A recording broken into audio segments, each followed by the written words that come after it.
One. Hello, guys. Just please bear with us for a couple of minutes while we go live and just wait for our host broadcaster to load up. And I'll be back in a second. Good evening, everybody. We've had a brilliant day. I don't know who's out there, but we've had a cracking day in the shop. Superb.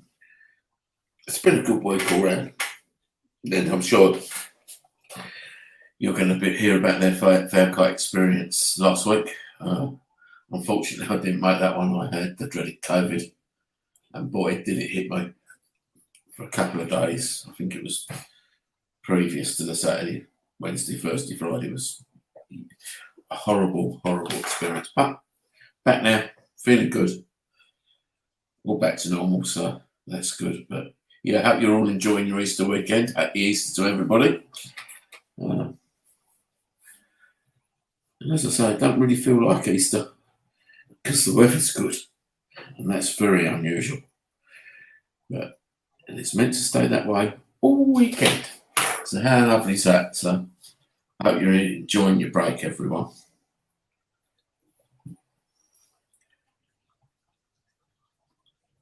I think we've got Henry joining us tonight. Talked about last week, and hopefully I'll get to talk to you a little bit about the book about bowling I'm reading, which will be good. Which will be very good. Bang, bang, bang. Oh, 3 comments are coming in. Hello, guys. I'm back. Evening, guys. Evening, guys. Right, we've got 2 minutes, and then we'll be live on Pulse Talk Radio, guys. 1 minute. I don't know. Yeah, 1 minute. 1 minute. 1 minute. It's like the dog track, isn't it? 1 minute to the off. 1 minute to the off. Good to see you in the shop too, Ryan. Brilliant. It was brilliant. Thank you for coming in.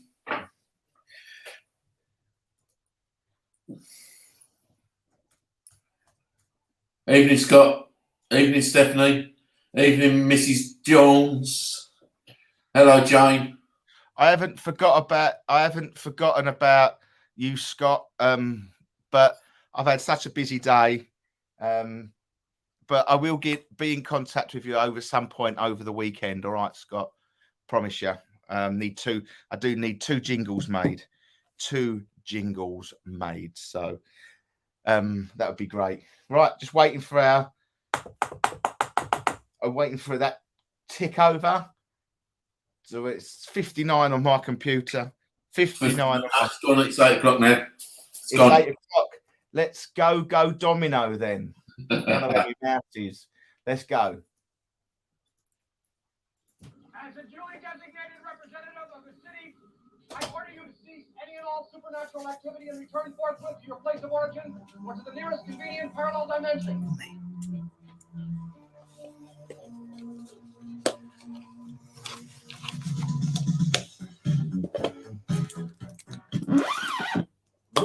Whoa. Just hold up 1 minute there. It's not who you're going to call, but it's who you're going to listen to. And if you ain't afraid of no ghosts, stay tuned for the EGH Paranormal Talk Show.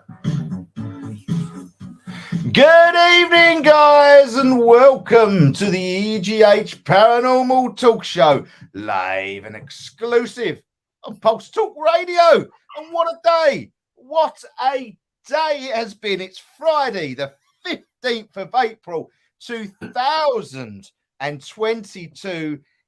And I don't quite know how I am here. I do not know. My eyes are ready to read the back of my eyelids.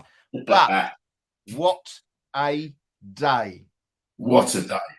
What a day. Well, I am joined by the 2 wonderful co-hosts this week. I am joined by the lovely Simon. Back from COVID. And I'm joined by the wonderful Henry Locke. Hello, everybody. Welcome to the show, the pair of you. 2 co-hosts. When I had none last week, but I've got 2 this week.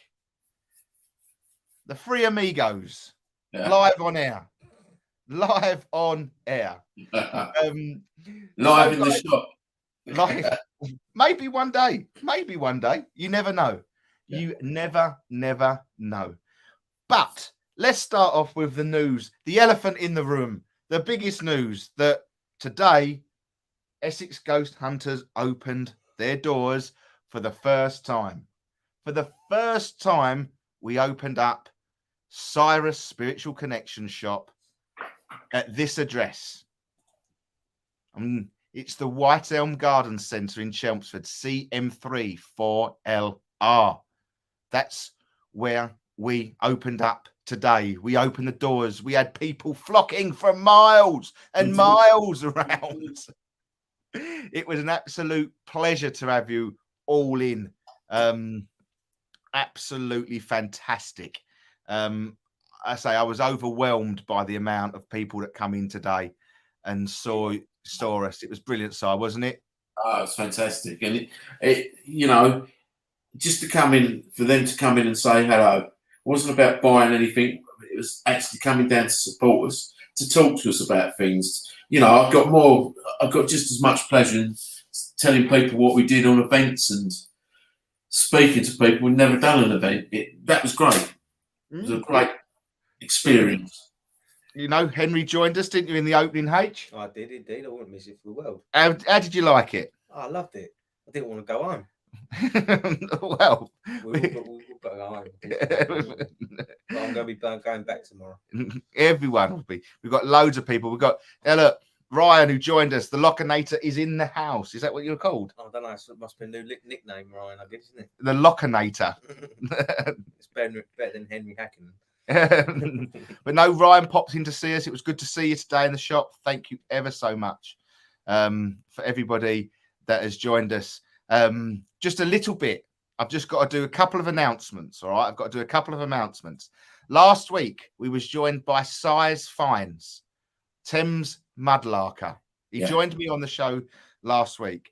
Just to let you all know that this week, after a little bit of help from the EGH Paranormal Love, the team, Pulse Talk Radio, Si will be getting a little platinum disc from the wonderful YouTube. He has hit over 100,000 subscribers to his YouTube channel.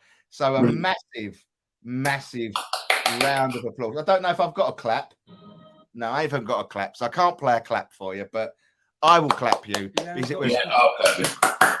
No, I haven't. I've only got a happy birthday or a scary thing. It's not really. Oh, congratulations, Si. I could do laughter, but I haven't got a clap. I haven't got a clap for wonderful Si, but a massive congratulations, Si. And the feedback that we got from last week's show and how people enjoyed it, and you know where the show could go from this, you know, a live mudlark on the Thames, side digging, us connecting to spirit. How good would that be? There you go. There's the breaking news. Cheers, EGH. You made me what I am today. I don't think I can take any credit for your other 999,000. We may have got you a couple, but I can't take the credit for that, Mr. Bourne. But congratulations for everybody at the EGH family. It really was great to have you on the show. Now, second announcement. I have got make another massive congratulations because I wasn't on air last night and I wanted to do it last night, but a former team member and a former co-host of my other station, other radio show, Journey Through the Unexplained, Mr. Joseph Downs is officially a granddad. Yesterday's wonderful daughter, Holly, gave birth to a lovely baby boy, Teddy, weighing in at 8 pounds, 11 ounces. Congratulations to Mr. Downs and Holly. If you are listening... Congratulations, Grandpa Joe. You know, I haven't got no congratulations. It's all I've got is a... That's it. That's all I've got. But that's it. I'll lay off the buttons tonight. But no, congratulations to Mr. Downs and his family. It's great news in in what is a horrid world that we live in at the moment, news can be positive. Absolutely positive. Thank you for everybody as well that is saying congratulations to Joe and Holly. Congratulations to Si as well. And congratulations to us. 3 congratulations. Heidi. Holy, holy, holy, ho. Thank you, Heidi. And her love. I've got to find a song for Tove, but I don't know. I haven't worked that one out yet. I will find it. I'll find one. We'll find one for Tove because you're twin sisters. So thank you for everybody that has sort of joined us tonight for tonight's chat. Now, the reason that we have brought the lovely Henry along tonight, because obviously, as you was all aware last week, that Simon, in 13 years of ghost hunting, he missed an event. It's still winding me up. He missed an event. I did have a boo somewhere along the line, but it's been moved. So that left us very short on the ground last week. So we went to Fair Kites. And Si wasn't very happy, was you, Si? No. I'm still not very happy because that's the one. And I could have gone, but I couldn't because I was still positive. But I did feel better last Saturday. Just to make it better, you missed out on a great night. That's all right. That's all right. There'll be others, and I'll be back. It was one of the best nights in 13 years of ghost. Okay. But no, we are going to have a little chat about that, and then we are going to have, as we've got Henry in the house as well, we're going to try and do a little bit of a two-parter here. I don't know quite how much, but we are going to be talking about Fair Kites and how the investigation went, what we picked up on, and things like that. And then we're going to go into a little bit about Bawley and Harry Price. I think I said that right. It's Harry. It's not Henry, is it? That's Harry Price. Harry. Yes, because you're sitting next to me. I'm confused. Yeah, but it was a Henry Ball and a Harry Ball. If you keep calling me H like you always do, you won't get confused. Yeah, but this is professional radio. All right, we're professionals. All right, I'm only off air. Then I'm an absolute ball ache. Everybody knows me as H. Okay, Henry. So let's crack on. Okay, we was very thin on the ground last week with team leaders. You know, if you've been on a paranormal investigation with Essex Ghost Hunters, www.essexghosthunter's.co.uk, you can put your tickets for you there. We normally have quite a lot of team members to go along with everybody because it's only fair, but we only had 6 of us and Kim, because she left at 7. Yeah. And Kim did join us to help us set up and run the first session. But saying that, it was a fantastic night. Our first session, when we was in the main room, we stayed there for the whole hour and a half and didn't check out any of the bottom area apart from this one room. Because we had, 6 guests? Yeah, 6 guests that are new to us, but they've had some experience before ghost hunting, so they were just, they virtually took it, didn't they? They knew what they wanted to do, and that was that. It was actually quite, I wouldn't say it was a different way of investigating, just to sit back and let them go, really. And they were picking up names, wasn't they? Yeah, they've done really good, yeah. Yeah, and there was a lot of feeling there, emotion, wasn't there? The girls were picking up on how they were feeling, frustration with one end, and we had my end of the room. We had what we believe may have been a family doctor, and you had something else at the end of the room, didn't you? Somebody else to do. It was to do with the story, but he was completely opposite to what the doctor was like. We couldn't work out what it was, though, could we? Well, he said he was like I can't really remember that, actually, to be fair. No, I can't. But was he not? We don't think it wasn't an uncle, was it? He was a guardian. I don't know if the father. Oh, I think he had some sort of something to do with the East India Trading Company. That's all I sort of remember. Yes, from him. that He was never it. really sort of gave away if he was a brother, father, uncle, or anything like that. He just sort of had a little bit of something mysterious about him. But I quite enjoyed it, actually. His energy was actually quite pleasant. There was nothing really what I would call sinister in that place No. that come forward that night. No. When we No. looked around, when we What did a about the site garden? visit, we never got out in the garden. Because I was sort of picking up something in the garden. And Yeah, there was something down in the garden, but we never got out the. We- got yeah, out to look We at couldn't it. get out there. Unfortunately, we never got out in the garden because we was having so much activity that's in good. the main base room. Too right, mate. Too right. But Henry did, changing subject completely, Henry did see a UFO that night. No, it wasn't me. It was the people from the first group, and they called me out and they said, "What do you think that is up there?" And I looked at it, and well, just this little craft one. And I actually got you out. I said, "This is a UFO. He's been dying to see one." So I get you out, and the first thing you do, you look at it and go, "You're probably right. It was," but you go, "Oh, it's a drone." It did look like a drone, to be fair. I've never seen a UFO with a green and red flashing light, but I'm not to say UFOs don't come in their colours, but How many reports around the world of different multicoloured, different lights? very much so. Regardless of how big or small they Did are. it make a sound? Because No, it was really quiet. but did you hear anything? No. So that would be a strange It looks thing. like it did look like a drone, but as I say, on the joke side of it, I turned around when you went in and I said, "Oh well, he's been waiting all this time to see a UFO," and he like says it's a drone. He completely poo-hoos it. And no peace of the man, is there? So there's a little alien. There's a little alien waving. Hello, Russ. yeah, this little alien goes, "Russ, I'm here," and he's going, "Nah, it's a drone." It just didn't come across as a UFO. No, It didn't come across. It never had More like that. It was a drone. It did feel very much like a drone. But not to say if it was a little UFO bloke in there and I've poo-pooed him, I do apologise to the extraterrestrials on that note. But have anyone seen the amazing moon out there tonight? No, yeah. It is No. beautiful.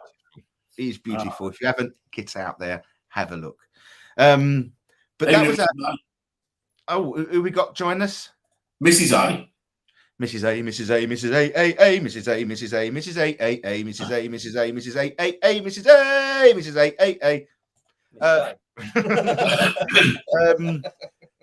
but no, very much a very controlled, and it was a group. The first session was not as evidence as But that new guest. I do have to sort of apologise to that. I was going to say there was no sort of evidence like clicking or tapping, but that K2 meter that was sitting on that chair, and none of the K2s were going off apart from one on a chair. And every time, I think it was the young girl that spoke with, or they called Jessica. Was it Jessica? The energy, I think, was Helena, because it was Helena. It was Helena. Every time the energy come forward of Helena, this K2 just hit red and stayed red. And when she disappeared, it went back down again. Well, it kept that like a steady Yes. 3 colours, didn't it? Yeah, it was fluctuating, wasn't it? Yeah, but it stayed all the way through, and I've never had that before. Never anything, even when we've gone out on our own. Never really had the K2 just sitting there staying steady and then just spiking. And down, spiking. They've always either gone straight up to red, or you get nothing at all. And the most fascinating thing with it all was that if it was something in the room that was like a Wi-Fi or something like that, all the K2s would have been doing the same. There would have been more, wouldn't there? Oh yeah, and that just didn't. So there were new people. New to us, 2 new guests. Yeah. Okay. And they were really good. If they're listening tonight, please put your name in the chat if you are. Let us know if you were. I can't think of the names. I do apologise. Louise, Lou. One was called Lou, but I've got a Lou in the chat. I wonder if that's you. Was you with us at Fair Kites? If you are. Yes. You was fantastic. What was the names, Lou? Can you remember the names that we had? Because yes, it was brilliant, fantastic, Is that? absolutely Good. brilliant. Well done, and thank you for joining us last week. It was lovely to meet you. But when this energy sort of was connecting to us, it couldn't have been anything else, because all the K2s would have been going. All the K2s would have been going, and they didn't. It was just this one in this chair, which was amazing. But that really wasn't the highlight of our evening. But we can't get to it just at the moment. I can't talk, unfortunately. I can't sort of replicate what Mrs. A's group was all about, because I don't know. I know she had a little bit and some noises, but Eleanor Joseph, a female being with a V, and we think the doctor's was Italian. Yes, you're correct. Absolutely spot on, because one of your friends that was with you was speaking in Italian. She was fluent in Italian. Oh yes. Wow. Yeah, and she was communicating in Italian, and was talking back in Italian, and she was answering and telling us the answers. It was absolutely fantastic. I've never experienced that before. I know we've tried a little bit of French and things like that, but that was amazing. So just want to say hello to the new people that have joined us. Elsie Stardust has joined us. Essie. What was I saying? I do apologise. It's only because I've got a great cousin, second removed. I don't know what you would call, but I've got a distant relative, not distant, very close, but distant sort of thing, called Elsie, and it just stuck in my mind. Barry is joining us. Hope you are good, all here, guys.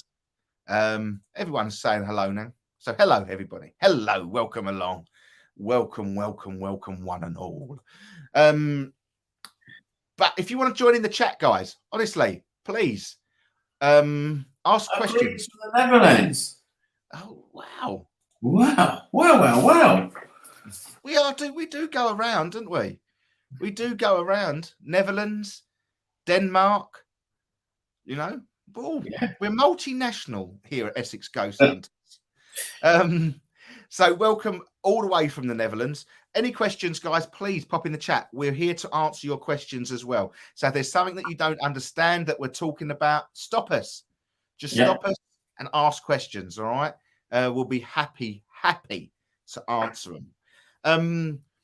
But before the what I'm going to call the major event of the night, okay? All I'll say to keep people listening in, it's actually made... It got Russ, and he was speechless. Believe it or not, for people that listening week in and week out, he was speechless. He ran out of things to say. No. Serious. Well, I'm proud of that. I'm happy about that. I've got him speechless. Well, I'm not proud of you, because I think you could have gone live just to show me. But to be fair, we could have. We've actually got it on camera, Simon, as well. Paul came. okay, good. It's on camera. I actually radioed for Paul to get it all. It will be on camera. Good. I have seen ghosts through the naked eyes. Oh, Barry, well, yeah, lovely. It's lovely when you see things like that. It just confirms that how we see it is beautiful. Well done. So when we went into our second group, we went up to room 13, okay, which the top of the Fair Kites was the servants' quarters. Look, just for you benefit. What? Julie Ray, the look of rough. It was, wasn't it? Don't you start, Julie. Don't you start. But so we went to the top, the living quarters. Okay, so there was me, Lou, Sue Devlin, and Tony Devlin to start with. But we was all around the table at first, and Henry took a few people down the corridor stairwell. Yeah, I'll let you talk about that first. I was just being drawn because that room led down. There's a few little stairs, a little door led into another room, which I think if you followed it all the way around, led you down some stairs into the old kitchen. I was being pulled down there. So I wanted to go in there, and some people come with me. I just picked up on a not a very nice story, really. It's something happened to this young girl. It wasn't very pleasant, wasn't very nice. I'm not going to go into detail, but that's all I sort of really got from it down there. And then I think we had what's the guy's name? Job. Joe. Job. Jobe. Is it? Yeah, Job. Or Job. I was calling him John. Joe. No, you was calling him Joe. Yeah, Yeah, I know, calling him but Joe. Sorry, I- if he's listening, sorry. Not bad with names. Anyway, and then because he had them deck of cards, didn't he? yes. So then I said to him, I said, "Do you want to go and get your deck of cards?" So he Wow. ran down, and then I asked him, I said, "So can you pull out 3 cards, please?" He pulled out 3, and it was everything. What he was kind of coming out was just making sense to this young girl I was picking up on, for me anyway. And then when he finished explaining everything, I said, "Right, I was told to ask him, can you pull out another 2?" So he pulled out. I said, "Oh no, sorry. Out of the ones he already pulled, to gather them all up, shuffle them all together, really, really shuffle them up, then pull out 2." And then there was twice this one come up about a knight in shining armor. So then that, for me, was my answer to what I needed to sort of look into to do. And then that was that. And you had quite a few guests with you down there as yeah, well. we had the Job. Sorry, Job. And then I can't remember her name, but that one that could speak Italian. Yeah. And then I had That was Louise, I think. one of the Devlins. Yeah. Sarah. No, Sarah. Sarah. It's not a Dev. That's the aunt. Well, With the Devlin with party. the Devlin party. Yes. And then that was that really.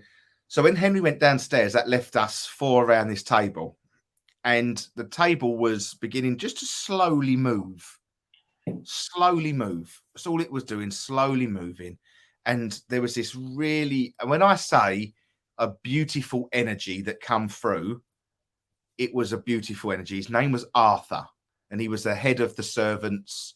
He helped run the house, and he was answering questions, and he was actually lifting the table, like rocking the table back, and he would never drop the table. Never did he drop the table. He just placed it. So he lifted, so he'd say, if it's correct, just lift the table. And he would lift the table and just place it back so gently. And him and his wife lived in that room where we sat.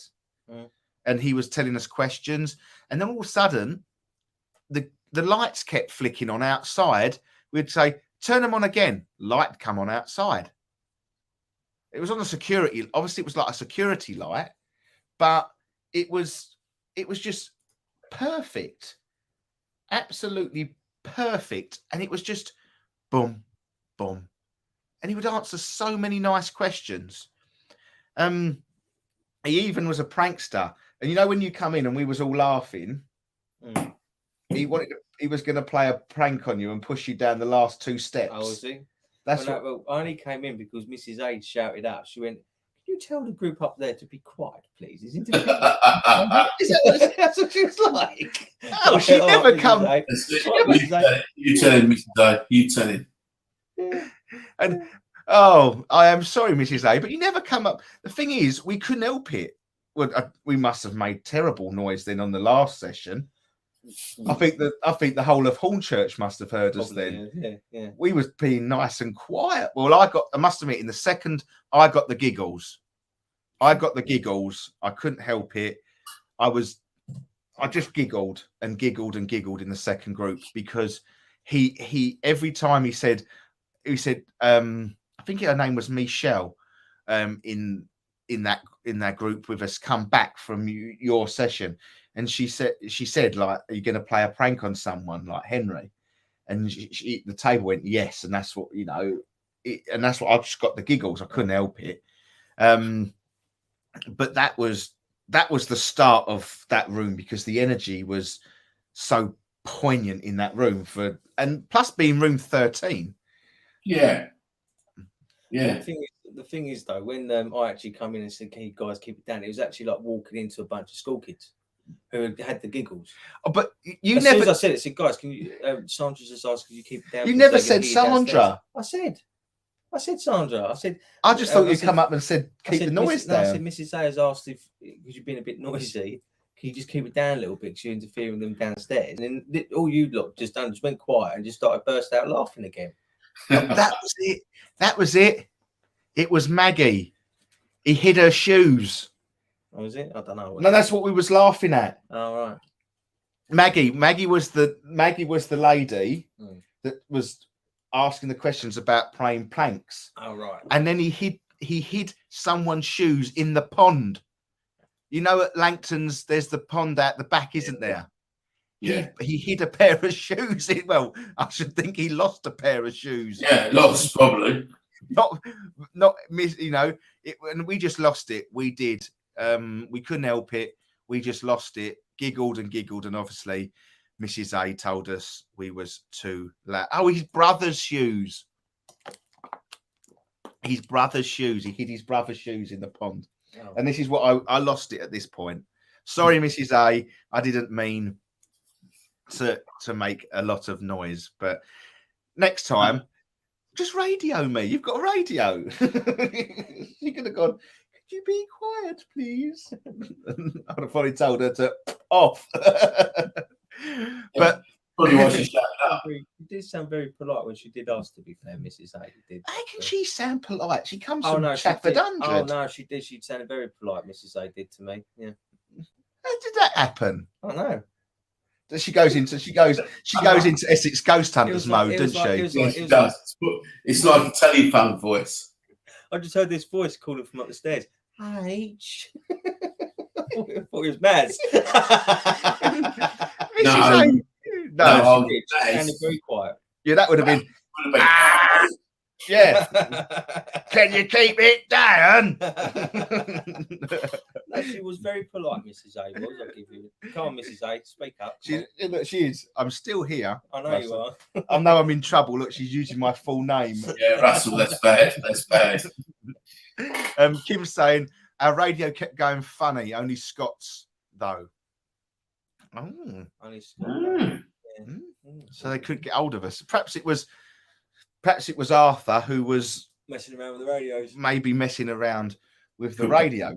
Could be spirit. They're going to mess about things they can affect, aren't they? Yes, Mm. yeah. They're going to.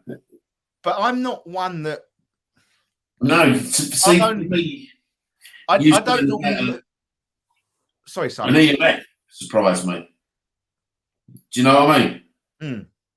Because you are sort of pretty dismissive on some things like that, aren't you? Oops. EMFs, I get told, well, you've got electric running through the place. Like that. Or that's, oops, anything you want it to be. But, yeah, so it must have been Well, pretty wait, what you hear next? Well, we did catch Julie. Don't tell me you Julie's saw an watching- orb. No, I you know what my take on orbs hasn't changed. Okay, my orbs haven't changed, but Julie got something caught next to her. I think that got posted on our Facebook page during the week. Yes, I think it did actually. Yeah, I did look at Oh, something. it got posted on one of our groups. I don't know if it got posted. If it didn't get posted to the page, Mrs. A or Kim, could you upload that to Facebook for our lovely viewers and listeners to have a look for? This would be why Mrs. A was being very strict as she was channeling the housekeeper. That's probably why she would be That's- telling you to be quiet. That's why she was posh. Well, no, I put the posh voice on. I put that on, but she was very polite. Saying that though, that does make sense because her voice did sound very gentle, which is very strange. I didn't really look down. I just looked down and went, "All right, Mrs. A," and then I carried on. I didn't really, Yeah, when Mrs. A comes in and goes, "Oh, would one please keep one's Oh, noise she did say down, I'm Mr. fine. Henry?" Turn into the Queen. Henry, will you keep your voice down, please? Can you ask Russ? You scallywag. He's been awfully loud. Right. Scott's kept going off like someone was trying to radio through, yet Paul was right next to him and his radio was silent. Ooh. So they were affecting equipment Yeah. massively that night. Bubble the bum. Hold on. Yeah.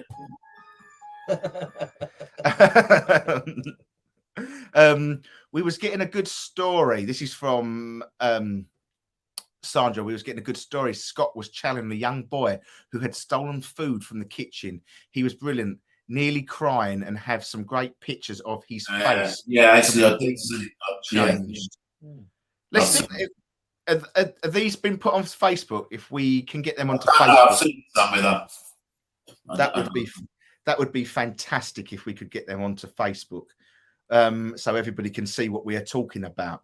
But let's go to the piece de resistance, and go from, we changed how we work for this night, because we only did 2 groups, and the third session we did sort of like a do what you want with some different team leaders.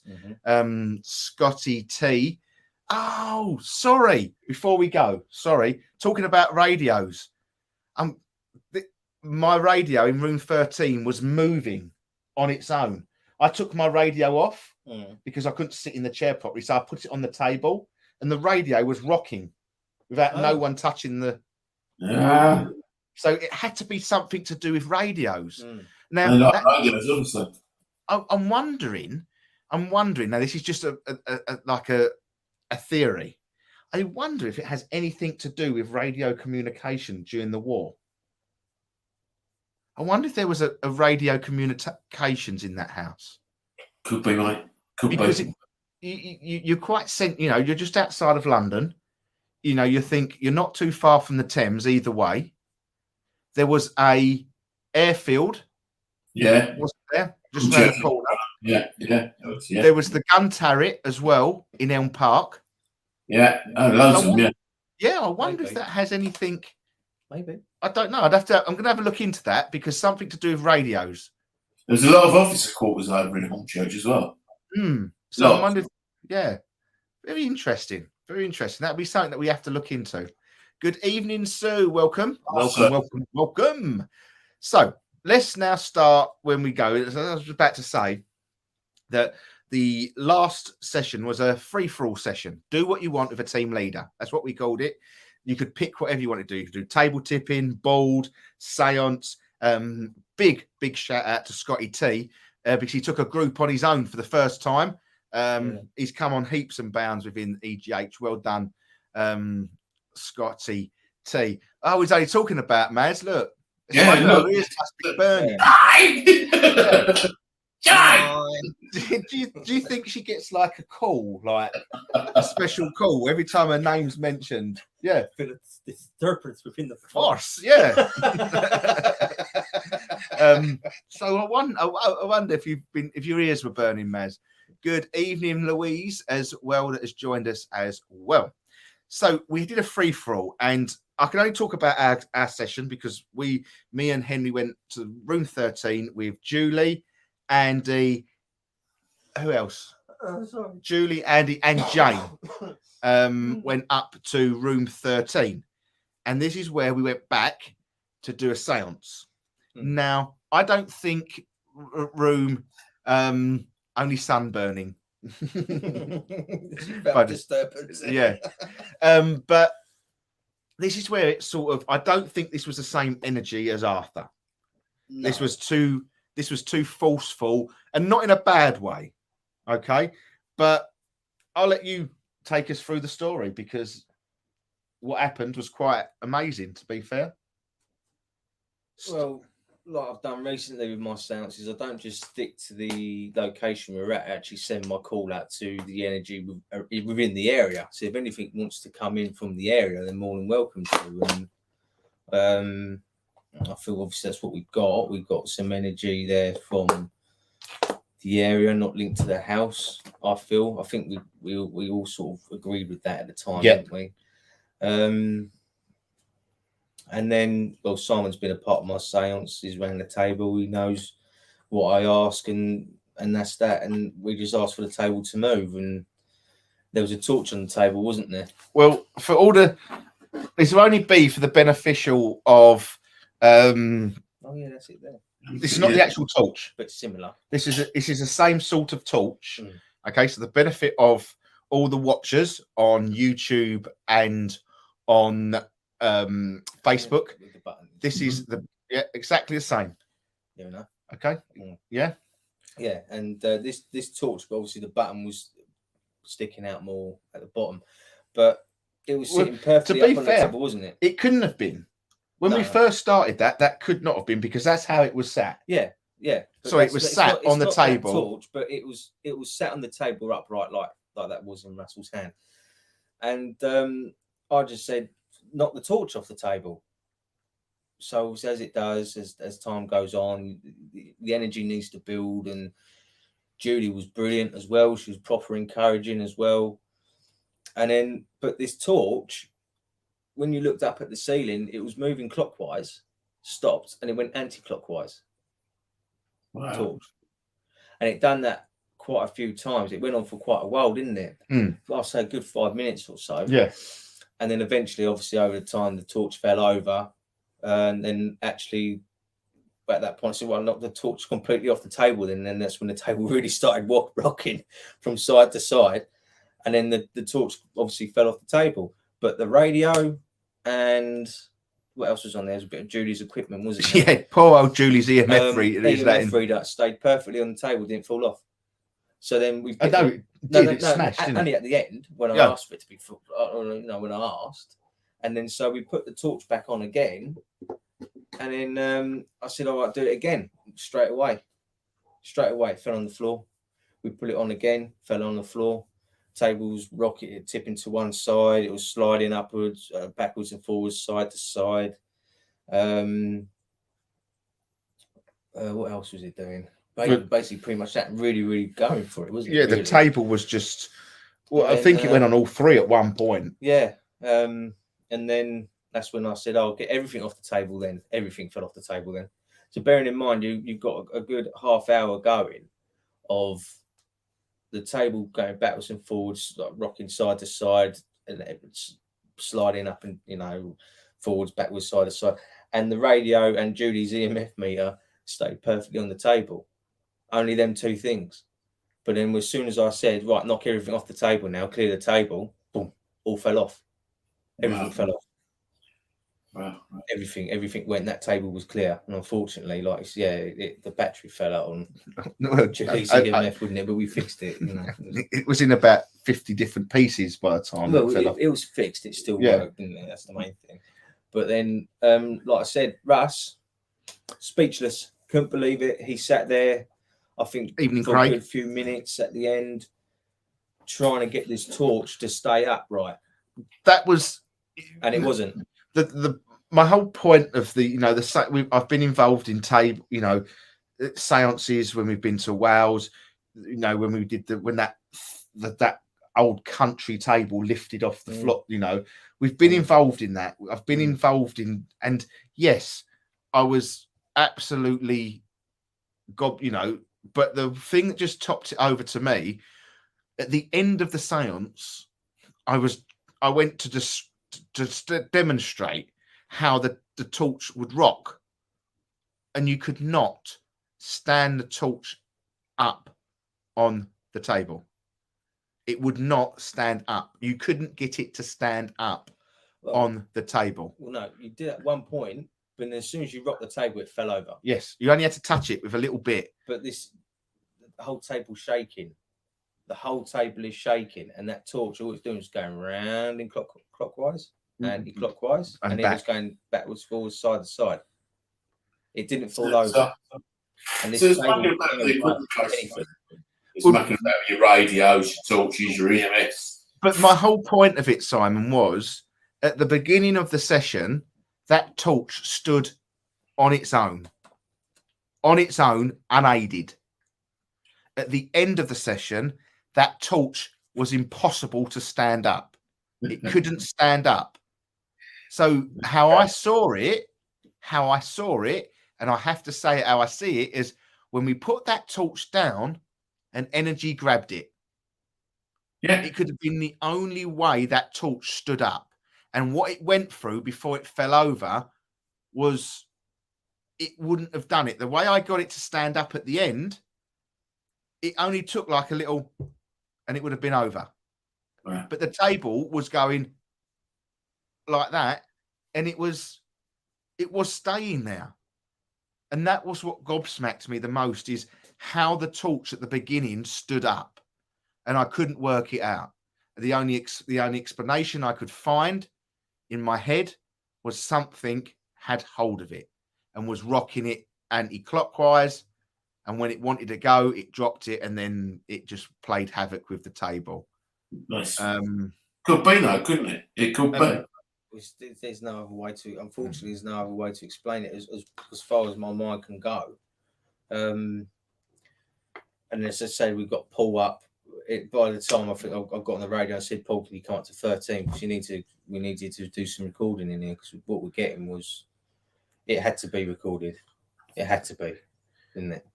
It was had just. to be. And then obviously by the end of the night, and I felt kind of bad for Scott, even though he'd done very well to take somebody up for a séance. I went in and checked on him, and they seemed very drained. And I said, how was your séance? Did it do really well? He went, no, we didn't get a lot going on in there. I went, oh, you should have come into our room then. We had everything going on in there. I felt, but it is what it is. It's just, unfortunately, it's the luck of the draw. You know, that could have happened to us, and that could have happened to him and his group. Just the luck of the draw. And Jane Cook, there was no way the torch should have stood up for so long at the beginning, spinning. But the weird thing was, at the beginning, me and Jane did not feel the table rock. No, that's right. Yeah, you had me, Julie, and Andy, if he's listening. Sure, Andy did as well at some point. I think Andy did. Yeah. Us three was feeling it moving, even if it was the smallest movement. And then you had used to that couldn't feel anything until it really got going. Who we got? Carol Baldwin has just said hello to everybody. Hello all. Welcome to the show. The table went up on two legs and wouldn't go down. Oh, yeah, when Paul walked in with the table up on two legs. Yeah. And that's when he went, oh my God. And he got the camera straight out. Yeah. Oh, brilliant. Was there any chance of a temperature change? I couldn't feel anything. I can't. I think Julie said about. I think it was Julie. I'm not sure about Andy. I think Jane might have as well. I'm not sure, but I think we had two people say they felt like a breeze or cold air coming across the table. Normally, I would feel. You normally feel like a temperature change, though, don't you? Like a coldness. That's the thing. I couldn't feel that. I think some people said. I was warm all night. Yeah, around the table said about feeling a breeze or cold, like air on them at some point. But as for temperature change in the room, I didn't feel a change. No, nor did I. But hold on a minute, we just got to play an ad. The EGH Paranormal Talk Show, exclusively on Pulse Talk Radio, every Friday night from 8 PM with Russell Old and Simon Hardy. Sorry, mate. People are saying on there, Louise is saying, to be fair, there was temperature fluctuations throughout the whole night. And Julie, you said about the bruise on her hands. Yeah. And Louise just joined the chat. Susan Devlin, who was one of my first table tipping experiments as well. To be fair, there was temperature fluctuations throughout the whole night. Yes, it was. I found it. To be fair, I found it hot in that place. I found it warm in there. The only time I didn't find it warm was when we stopped and we went into the break room, because obviously we had the doors open. But you couldn't work without that door open. Oh, no, you couldn't. It's too cold. But it was too hot, sorry. It was. They had the radiators on full blast, and even though they turned them off, I got Joe to turn them off. They were still piping. They just wouldn't shut down for some strange reason.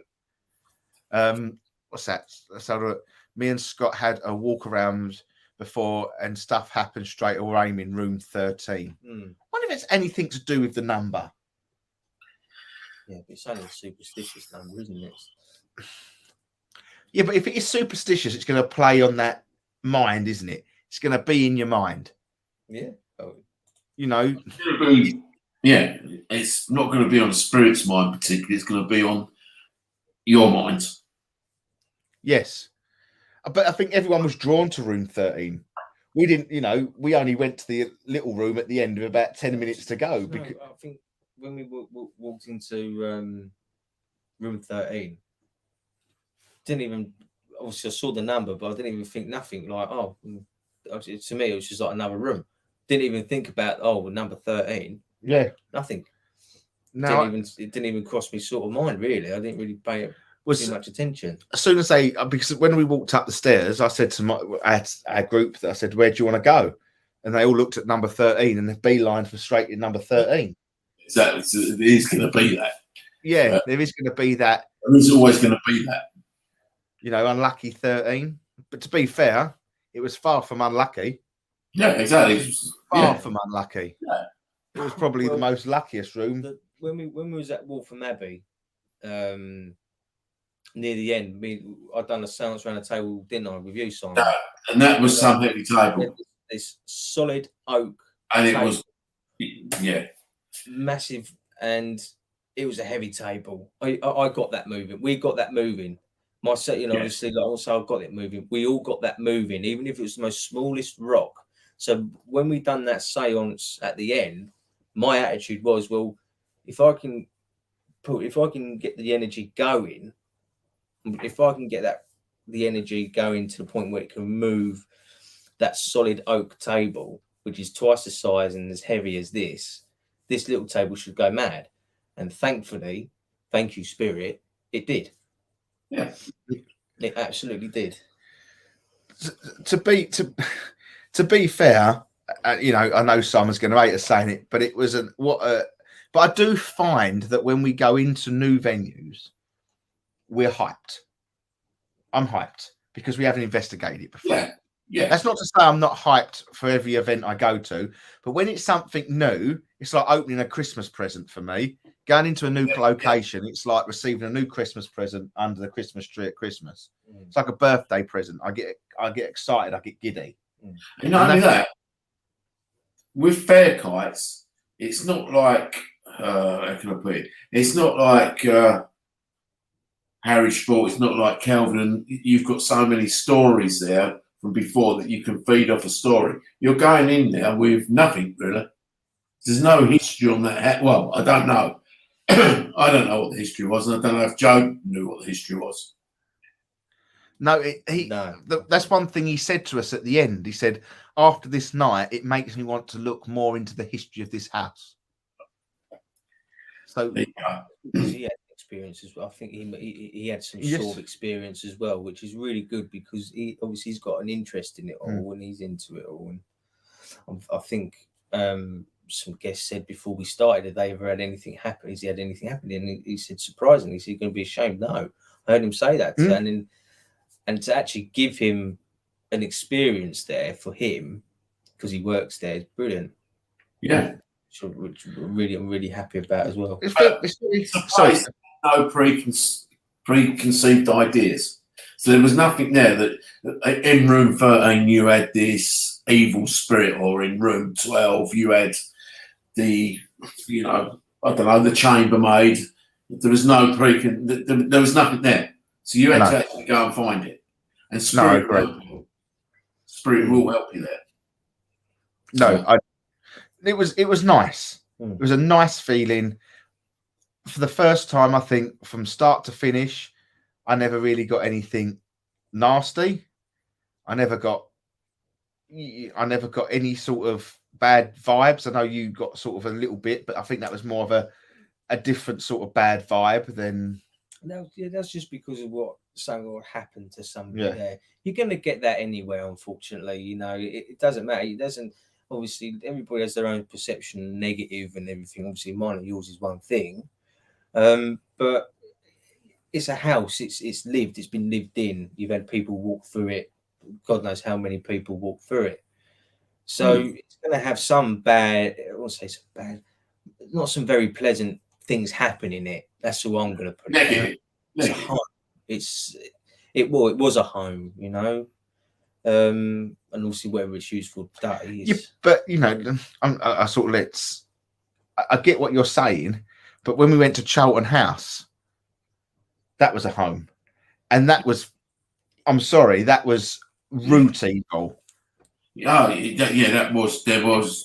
Yeah, that was And- different. You're and- right. Yeah, but I, just for anyone listening in Charlton House, that the story goes that there's actually babies buried within the walls yeah. of Charlton House. Now that may Still have happened. undiscovered. There's some undiscovered in there as well, but Yeah, But the thing is, though, we found that out before we went in there. no, We still- no, did we we? didn't. No, we didn't. it was only Christina Crosby, I think. Oh no, Leanne at the first break or the second break found out that they was in there. Oh right. Okay. I didn't know about it. I don't know. I didn't know I about it. didn't know nothing about. I don't. No, tend no, to- I didn't. Well, I don't want to know anything. We do. I Yeah. want to go to location. But there's still 3 or 4 in there that I haven't found yet. Yeah, but you know. What it in could be- Charlton? Yes. Sorry. No, that's fine. We should say that could be because the whatever is there, the energy is stronger than whatever else is there. Isn't it? It's just Whereas obviously at this place, it could be the complete opposite. You could have so much more pleasant energy there. That if there is something a little bit not great there, it's not going to be overpowered. It's not going to overpower it, is it? It's going to be overpowered by the other things. Whereas also at Charlton House, that energy overpowers the majority of anything else in there because there's more of it in there. it was just nice to have a night like we had at Yeah, Fairkirk. that's, you know, It was lovely. We've got loads of questions coming in, so let's get on to the questions. yeah, go for it. Kim, me and Scott had a walk around before anyone arrived, and no, I've already read that Yeah, one. read that one. Did anyone go into the green room? We got a story in there before anyone arrived. We sat in there for a good 15 minutes. Green room? Green room. I don't know. I didn't go into the green room. Didn't even know there was a green No, room. I still got What's rooms that Is we never is went that in. The special effects room or I something. don't know. No, Kim, I can't answer that one because I never went into the green room. Looks like we're going back then because we've missed loads of rooms. Louise, I agree with Russ. The nice location, a lot of emotions in certain areas that were overwhelming. Susan, after in room 13 was great. The table tipping was something else. Now, question for you, Simon. Okay, even though you wasn't there, Simon, what did you pick up on about the garden? Because we had things going on out there. I think there was people buried in that garden. Probably 1 or 2, and they could have been. No, I feel they were children. But whether it was done from that house, I'm not sure. I get that it may have been done further along, but they were buried there. That's why we. And I don't know if they've been. Don't get me wrong. I'm not saying they're murdered. I'm saying they're buried there. Not murdered, buried there. So I don't know if that answers your question, Julie. And I've got something about a teacher, but I don't know if the teacher, if there was any guests that were teachers, it might have been that as well. But I don't know. But the thing that we missed out on massively with the teacher scenario. Yes, I do get that, but I've been Massive. told it wasn't. I've been Brilliant. told Okay. it was a teacher within the group that somebody had a message for on the evening. Right, okay, right. I've lost my chain of thought at the moment. Bring that back in the chain of thought. Right, Louisa Jane, definitely need a round 2. Yeah, I Yeah. just need a round 1, please. Louise was in the green room at the back near the kitchen. I run out if that room by a smell of vomit. Oh. Oh, No, I didn't go in the back there. I didn't go out the back. I can't help you that one. I do apologise. So I wonder if that links up to Kim's story. Andy saw 2 men standing next to Julie, and I think that's the picture that okay. possibly could have come out. Sandra, there was definitely children in the garden. Yeah. Hold on, everyone keeps the green room was at the top of the first stairs before 13. No, I didn't go in there, Kim. No, can't help that one. Sorry. Let's have a look. Could the children have died in the chimneys? No, I think if you're picking up on something, Carol, you're probably picking up on Charlton House because that's where they were buried in the actual chimney. So that could be that, Carol. Yeah. In Charlton House, definitely. Louisa Jane. Langton's is further along. Fairkites and Greytails were part of the Langton's estate. Oh, that's probably the one I'm looking for there. Okay, I'll work on getting that message there. Thank you. Well, Teachers. These are both teaching assistants. Yeah. I didn't know that on the night. No, and they were in our first group, them two. No, The we had three. them- we had them for all night. Yes, We yeah. didn't rotate, did we? Yeah, okay. Thanks, Louisa. I will try and get that. I think the message is for somebody. It is teaching, definitely in teaching. And whether they were to give you that message on that night, I don't know. But certainly, although I wasn't at the event, I get things, and that was definitely one of them. They needed to get a message to a teacher. So, but I'll work on that now. So that's good. How weird is that though? Is if Simon was there, he would have been in my place with that group. Yeah. I've only taken Simon's place for the evening because I'm normally the floater. Float on. Yeah. But that would have been right. It would have been, you would have been working with Henry. You would have had that group. I don't know what message. I don't know what message yet. It was a message I got whilst you lot were on that event and I was sitting at home. But I haven't got the message because I didn't know what I was talking about till tonight. I think Louise Thomas has joined us late. Okay. So she may be coming in halfway through, but is before the event started, Simon was obviously due to be with us, but due to COVID, he couldn't be there. But he was telling us all to look out for teachers or the teacher. But he couldn't work out if it was spiritual or not, and it still doesn't know now. But you guys being in Henry H's group and my group that night, Simon would have been in my place. So we now believe that there may be a message for someone within that group, which I'll work on. Which I can now work on. All right. So that's the story. Okay. See you next time. Stay safe. Goodbye, Carol. Thank you for joining us tonight. Been great to have you along. We're not going anywhere just yet because we're going to just hit a song. We're going to just have a break on Pulse Talk Radio. So just bear with me, guys. Please stay with us on Pulse Talk Radio, Facebook, while we have a quick 5-minute break.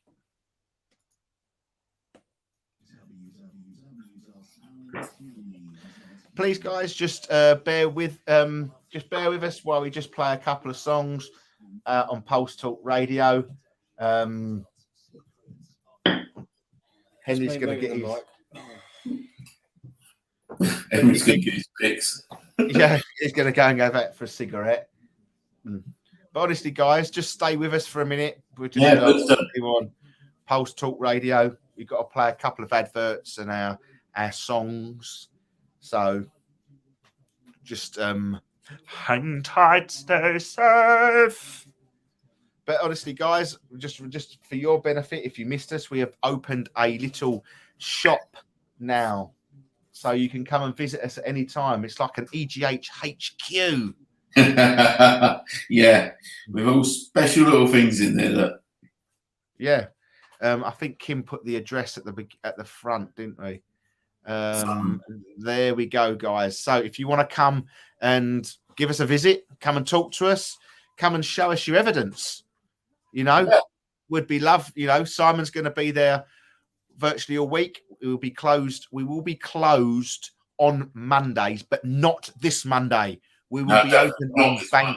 Yeah, we will be open on Bank Holiday Monday for you to come down and pay attention and have a little chat with us. But other than that, it will be only closed on Mondays from Monday going forward. Okay, so please pop down and see us then. New comments coming through. Oh, there, look. Thank you, Julie. Thank you. It's been a great day. See you tomorrow. Got to go and pack coming home now. Maz. We'll see you tomorrow, Maz. We'll see you tomorrow. Just going to load up another song.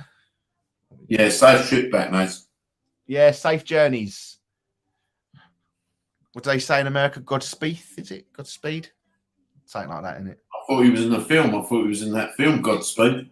Well, in The Rock. What was it? Yeah, he was, wasn't it? Yeah. Yeah. Godspeed. Yeah. Yeah, please just stay with us while we're just playing a couple of songs out on Pulse Talk Radio. And just remember, guys, if you do lose this feed, you can always just listen to us on www.pulsetalkradio.com. We're on YouTube as well. So, all right.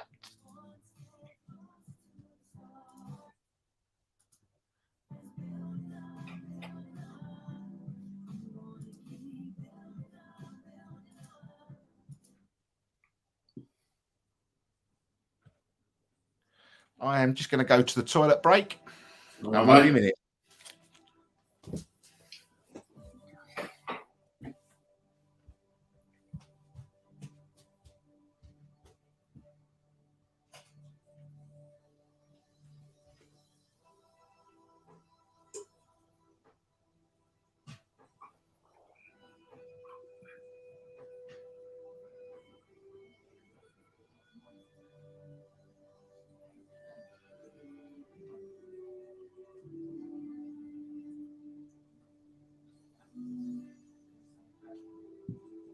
So everybody taking in the weather. How wonderful, eh? How wonderful to have an Easter where you can actually sit in your gardens or go out and not have to wrap up too warm. Makes such a difference.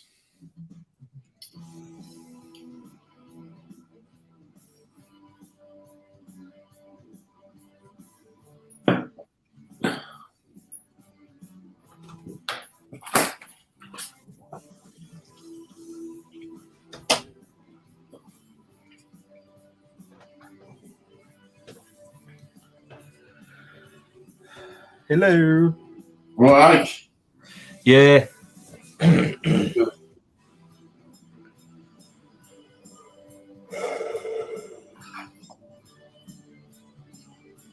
Well, did he pause the live stream, is he? It's what? Is he No, paused the not- live stream? No, the stream's still going. You can talk to people, mate. It's too hot. Mrs. A. It is never too hot. I know that's coming from Mrs. A.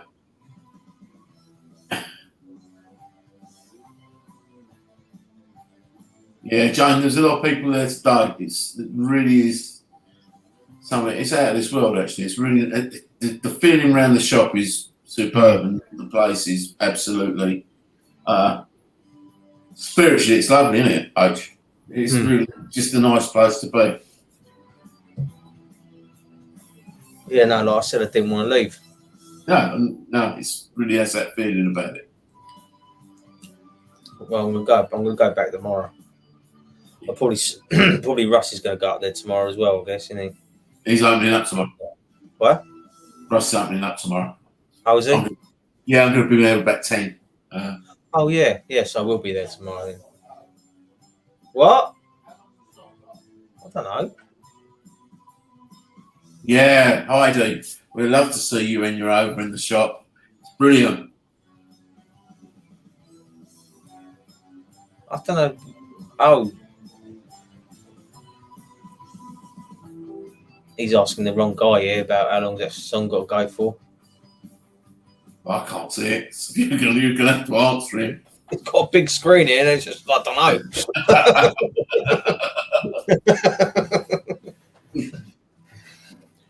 Oh, sorry about that, guys. Sorry about all the lovely, all the look. Got loads of. It's too hot. Hi, Terry. Yeah, we've gone. Yeah. All done. You know, what I've got to is Terry at the moment, the last one. Lovely Heidi. Yeah. Ain't she hilarious? No, you wouldn't say that, Cheryl, if you with him the time we are. We don't think he's hilarious. Yeah, you do. You love us. Right, we've got 30 seconds before we come back to you guys. So please sit back, hold tight, buckle up, strap in, because we're going to be talking about Bawley Rectory. Yeah. Yeah. Didn't play that sound effect again, did he? Huh? A bit late now. I'll just keep going with the bubble bomb.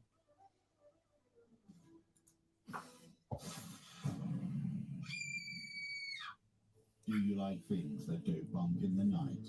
Are you interested in the paranormal? Ever fancied yourself as an investigator?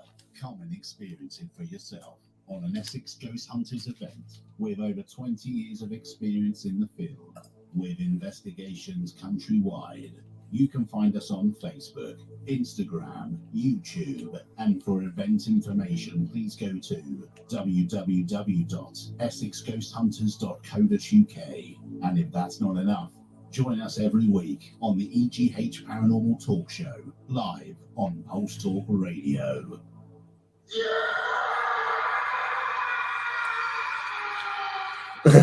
Welcome back, guys, to the EGH Paranormal Talk Show, live and exclusive on Pulse Talk Radio, broadcasting around the world. I feel like Michael Buffer when I say that. Is it Michael Buffer, isn't it? What, the ringing now? Yeah. I don't know. Let's get ready to ramble about Well, the paranormal. If Ryan's still listening, he knows the name of that guy. Ryan, can you put it up, please, mate, if you're still listening, the name of that bloke? Let's have a look. For your US fans, can you tell us as and where the rectory is located? We were going to come on to this in a minute because it's one of the most famous stories that comes out of England, to be fair. Yes. Terry, not at the moment, okay, but we will be looking to source some of these very soon, okay? Yeah. We will let you know, okay? We will let you know when we've got them in stock, okay? They're not easy to get hold of at the moment, especially the legit ones. But I think Terry put a question on the top there as well about that one. What was I saying? that one. Yeah. Hi, Simon and H, new members here. Second show I've listened to. Hope you're enjoying it, Terry C. Yeah, very good. Enjoying it. Yeah. Right, so quick breakdown of Bawley Rectory, okay, for our lovely listeners all around the world, okay, not just the US fans, but all around the world. You may have heard us talk about this location before, and we were very, very lucky enough in the week to speak to the wonderful Yvette Fielding about Bawley Rectory. So it's very much within our sort of remit at the moment. And just for a little breakdown of you guys, it's in the very on the borders of Essex, between Essex and Sudbury. Okay. Suffolk. Yeah, it's on the border. Yeah. Right on the borders. You have to drive into Suffolk to get to Bawley Rectory. You go in, come back on yourself, and you come out. Now, it has very much a horrid history. What we talk about when we talk about horrible feelings and that, this place has it all. Okay, it does. The rectory no longer stands. It burnt down. Mysteriously. But I think it burnt down a couple of times. Yeah. I don't think it's just once. No, it actually wasn't that old. That rectory was not that old. You're not going, I think you're talking 19th century. It wasn't, it didn't ever go back to the 16th, 15th. It's quite recent, but it's what it was built on. Again. So we have investigated this location quite a number of times. Okay. We've had great paranormal experiences there, from stones being thrown at the car to energies coming forward that have had sort of schizophrenic approach to people, witches being there, I believe, round the back. Yeah. You name it, it's there. But there is one story that has been tied to Borley Rectory. You Google Borley Rectory haunted, and the one thing that you will find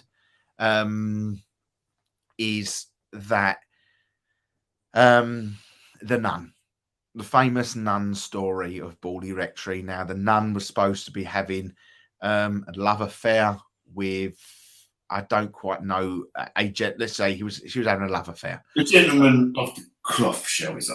Yeah, I heard it was a monk or something like that. No, not necessarily. There's conflicting things about that. A monk does exist and haunts Borley, but it was never proven that the affair was with a monk. It was of clergy, of cloth, not necessarily a monk. So it could have been a man of cloth. Yes. Simon. Yes. Car goes past. Sorry.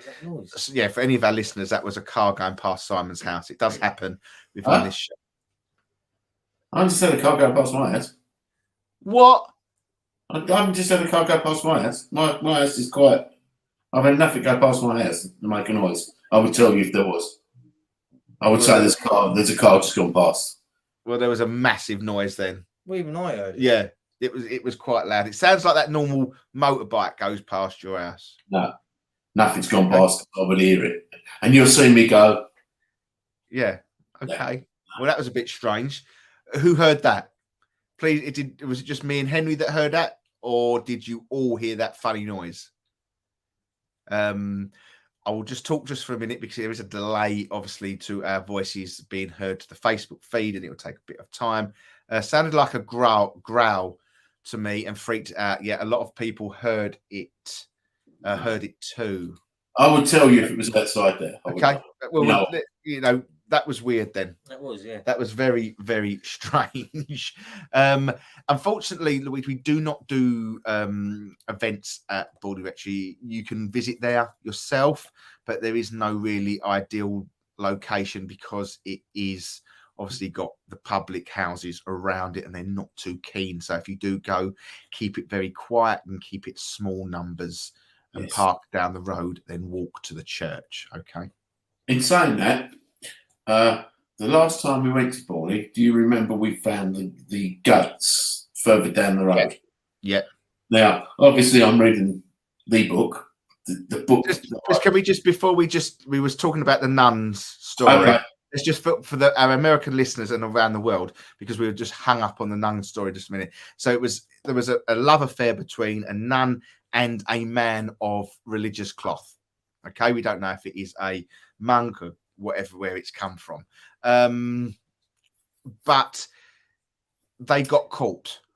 I believe, I'm not too sure how the story goes, but I know that the nun was incarcerated in the walls or a bricked up wall within the house and left to die. But we're going to wait for that just for a minute, Simon, before you answer that question. All right. And this is what the story goes. Okay. But I'm not too sure what happened to the man. Okay. I believe he was let to go and then fester on what he had done wrong. But Simon is in the middle of reading a book by the world famous Harry Price, who spent many years investigating the property of Borley. So I'm going to hand you over to Simon now. Right. To answer your question about the nun and what will make a little bit more sense to us as well in the times we've investigated, before Price went to actually investigate Borley Rectory, the reverend that was in there, I can't remember that reverend's name, but him and his wife actually found, when they went into the house, a woman's skull wrapped up. Oh. Yeah. It was either in the cellar. And it was verified by scientific that it was a woman's skull, which is now buried at the church. See? So it all becomes a little bit. But I started to read about Harry Price because we had an experience with a couple of people we went there with, and I didn't really know. I've been asked the question, do I think Price was fake. Price was a good investigator. What I suggest to everybody is read this book, because the man, I think, was a genius of his time. He actually had very little equipment, much less than what we've got to hand, but he would do his controlled experiments in every way he could. He'd seal all the doorways. He'd draw around every piece of equipment or ornaments in the house. And that's how he would conduct his science.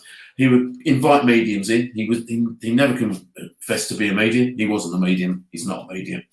He's an investigator.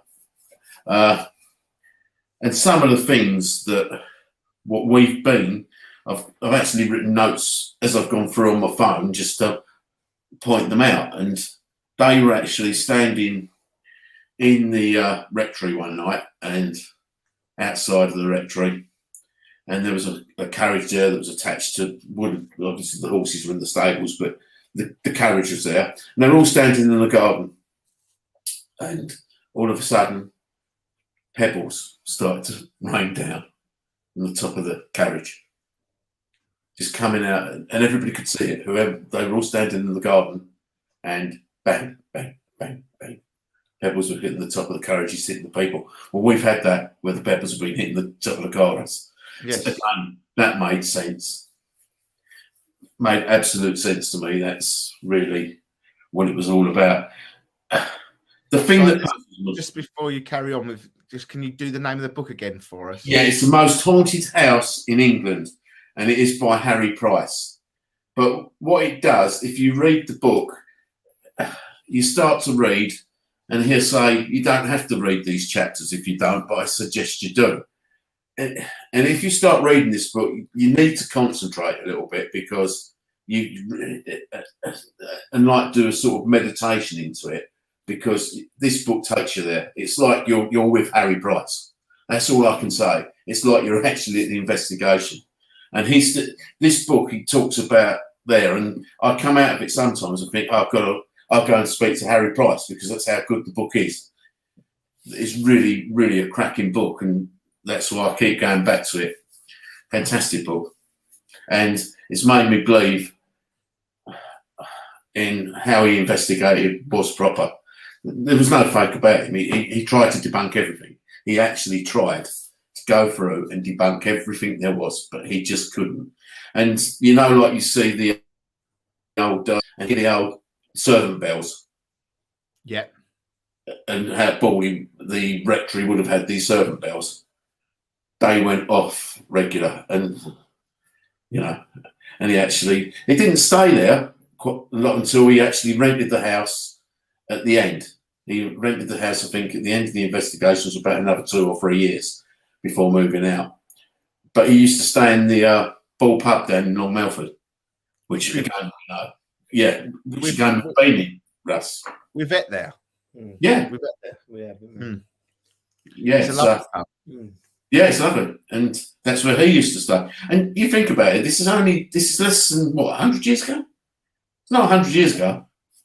Well, and he was a part of the Ghost Club as well, though, wasn't he? Yeah. Oh, he was part of the Ghost Club. Yeah. I don't know if he was one of the founding members, to be fair, but and I'd like to see the tapes. And well, you know, we were there with the couple that we were there with when the Price tapes come out of the bloke's hands. We were telling Yvette the other day, because, and that's got to be something to do with Bob. So that's Reverend Bob, isn't it? Yeah. But there was reverends, and that, and that's what doesn't get. That's what sort of gets me, because now anybody that's sort of religious would tell us to go away.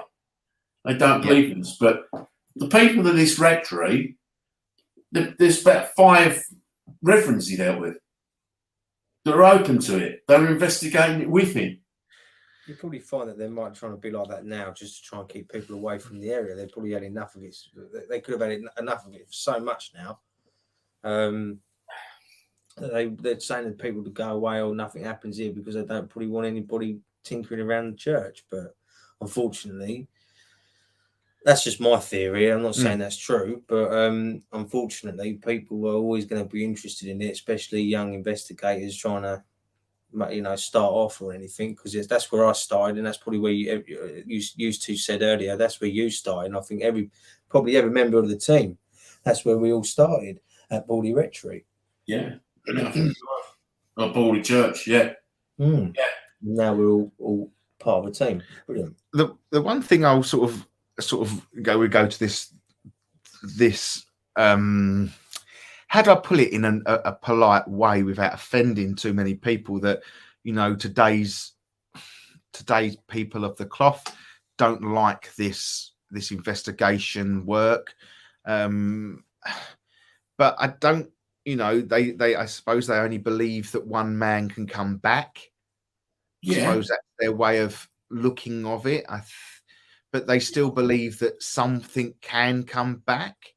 If it's whatever God you pray to, if it's the biblical sense of Jesus or God, he will return.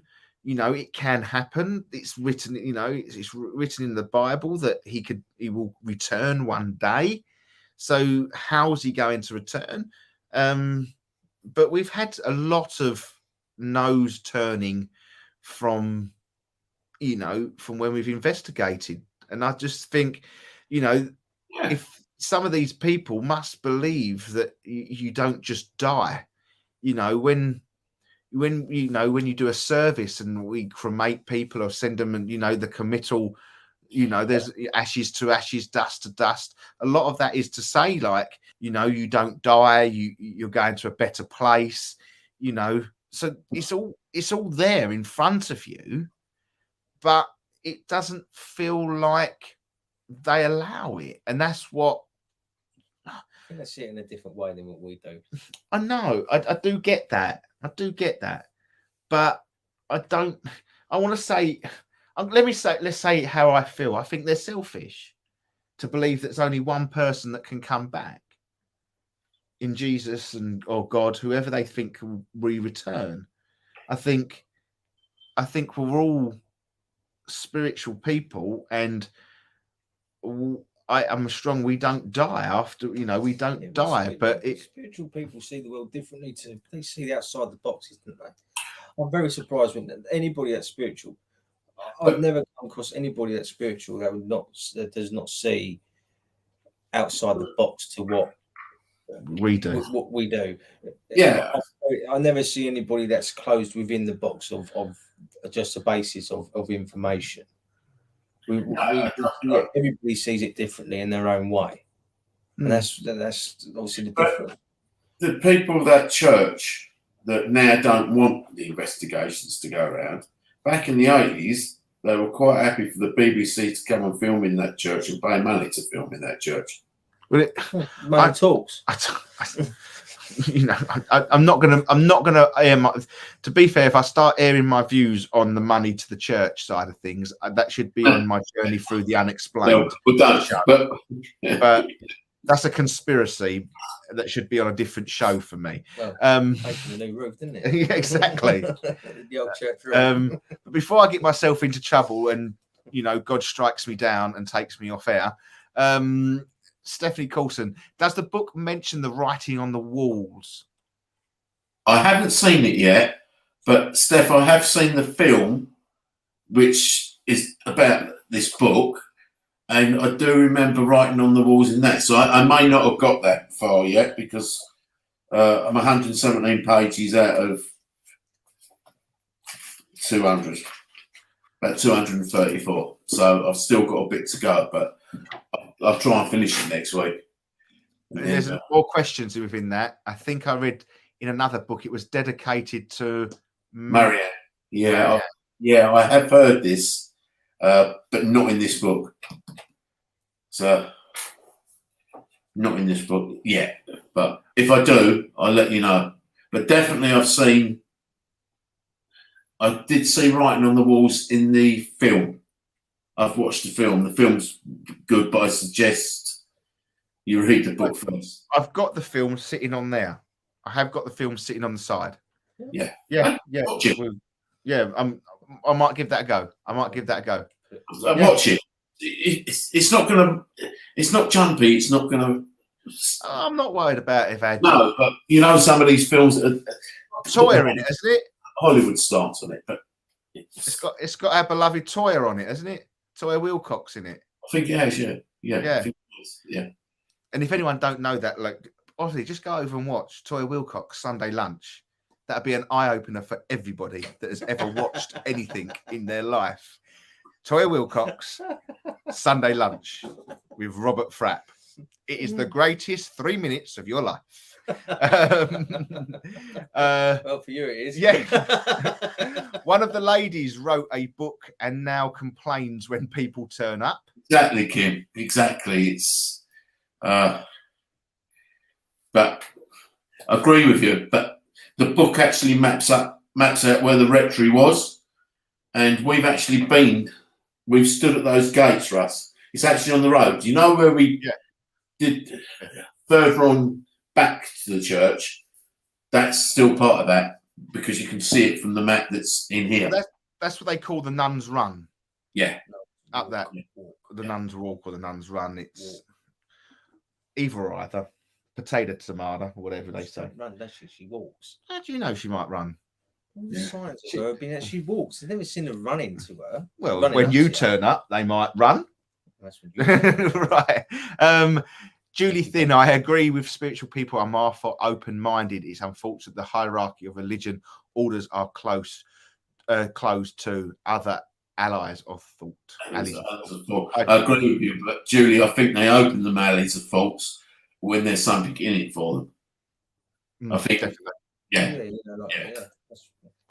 Louise, I think it threatens their belief of heaven being finite and spiritually being only between themselves, God alone. Yes, that is probably how I want to put it in the most diplomatic way. That's a very good way. I think that's the most diplomatic way. I couldn't put it as politely as that, I don't think. And that's why probably I shut my mouth. But well done, Louise Thomas, for putting that on there because that's how I see it. Rose Pearson, I visited there around 17 years ago. Few experience some very eerie feeling there. And again, it's a bit like how he explains the rectory. Sometimes there was nothing. Sometimes there was a horrible, horrible feeling. And I think the last time I went with you and Sandra, Russ, in the car, I wouldn't get out of the car. Now, sometimes there's not many places that will keep me in a car, but Bawley Church is one of them. If there's something, if I go there and I feel like that, there's no way I'm getting in the car. I won't get out. I won't get out and I won't investigate. I've had that once as well. Exactly the same with Simon. That's when I took Lee and some of Lee's old friends up there, my brother. I drove all that way and I got there. I wouldn't get out of the car. No. Nothing they could say would get me out of that car. No. Nothing. No. We drove all that way. And that was it. We stayed there, but I didn't get out of the car. But I don't actually think that's got anything to do with the church. I think it's what's back. Whoever's in the area. After the church, in those fields at the back.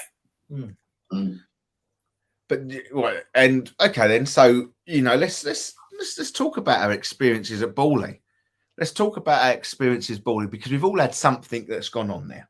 Okay, so I'll let you start off because Simon, I'm going to go to you first because obviously you found it at an earlier age than what me and Henry did. I found it 40 odd years ago, unfortunately. And it was 40 odd years ago. That was before radio was invented and. It was when you investigate, when all you had to investigate is what Harry Price had. But but the thing is, he did have equipment though, didn't he? Yes, but equipment. It was nothing like. It was a tape recorder that would get eaten up. That's what we went out with. Me and the bloke that I'm meeting tomorrow used to go out with a tape recorder, press 2 buttons down. You probably wouldn't even know what it was to record and thing at the time. And that's what you took out with a microphone, the size of I don't know what. But we did that. We went there at Bawley. We went there to Bawley. I don't even know how we found out the stories, but we did. And that was before it made the 80s. It was before that because it then got onto the telly. But yeah, we used to go there. We used to sit there, and there used to be lots and lots of people doing the same. Lots of people. It wasn't just one or two used to drive in that church. They blocked it all up, but there was sometimes you went out there was probably 30 or 40 cars parked there, But which must annoy people. But we saw things even at that stage. and you know, we won't mention names, obviously, but you start in this book and you talking about obviously going there at a young age. Something quite is good is happening for you tomorrow, isn't it? Yes, And you're meeting up with someone that you haven't, which really where all your paranormal stuff started. Yes, it did. I'm meeting up with my best friend of all those years ago that I haven't seen in 40 odd years. Yeah. Which is amazing. And you went to Bawley with him. Yes. And now you're reading a book on Bawley. We've done interviews about Bawley. We're talking about Bawleys. You know, this is very spiritual stuff. It is. You can't write this. I'll look at it and say you've got to go back, mate. Yeah, I think we've all got to get back to Bawley. It's something that is there. I couldn't agree more. I think perhaps we actually, I don't know, perhaps we can approach somebody there. I don't know who, but there must be someone that will listen to us. You know, we're not out there to go out and ruin the church. We're not out there to go and vandalise anything. We're going there to look. We're not going out there to make a lot of noise or whatever. We're going there to look, investigate. That's what we're going to do. And I think, don't know how, but I'm going to try and get to somebody that will let us do it. Well, there you go. Kim has got, I got the witches at the back if the church is in the fields, but we also got a full figure on camera when I was stood behind the church. And at the time I didn't notice him, but you guys did watching us on live. It's a great place. Lots going on.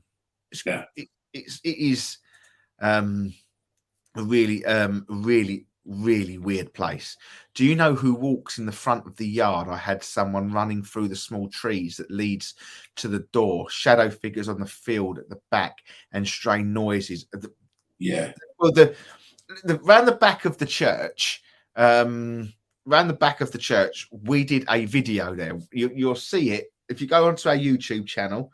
1st of May, guys, don't forget the 1st of May coming.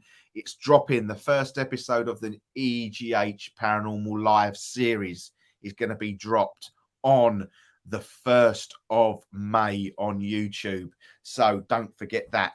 But we have got a Bawley Rectory one there, and we filmed at the front. We went around the back, and it didn't film a dicky bird around the back until we got back to the front. When we looked at the video, it just did not want to know. Weird. So around the back is definitely it. They don't like it, so too many people over the years have vandalised and causing a nuisance. Yeah, I do agree. But I think there's surely somebody we can just say, look, we're not out there to cause a nuisance. There's going to be 4 of us maximum. And we want to just go out and investigate on certain nights. So we're going to tell you what nights we're going. You've got to talk to the whole village rather than just the one. Yeah, but they did used to talk to the whole village, and I'm not, as I say, I'm not going back years and years and years. But you're going back in some extremes to 80s. That's not going back years and years and years. They talk to the villagers. So it's different back then. Yeah, not in the 80s. Yeah, but they might not be. They might be different people back then, mightn't they? I agree. I might just find the golden nugget, or one person that let me the backs onto where the rectory was, who let me come in and have a couple of hours in their house and look out the back. That's all I want. I don't want to be quite honest, I don't really want to go to the church. It's not, the church doesn't bother me. It's the other side now that I need to get to. Wishful thinking. Someone's just going to let random stranger in their home. Can you imagine? One Sunday morning. Approaching this house. Could you imagine someone on a Sunday morning, you're sitting there eating your bacon butter and you hear, what's that? Can I come and sit in your front garden, please? Because I'm just going to talk to Harry Price and the nun. Oh, paranormal investigator. I I'd think- like to come and sit in your garden. I think you'd get woo, woo, woo. Rose, It would Rose take you just away. put up. Hold on a Rose, minute. Hold just on. do the comment from Rose because Down the road a bit, there is a gate that leads to what we believe is the foundations of the summer house. The yes, feeling, you're yes, correct. exactly. Yeah. We've stood there. Yeah, you're and it quite was- correct, Rose. That's Very yeah, eerie. that's where we need to be. that was a freaky bit though. I did feel Yeah, uncomfortable there. But do you remember when we went?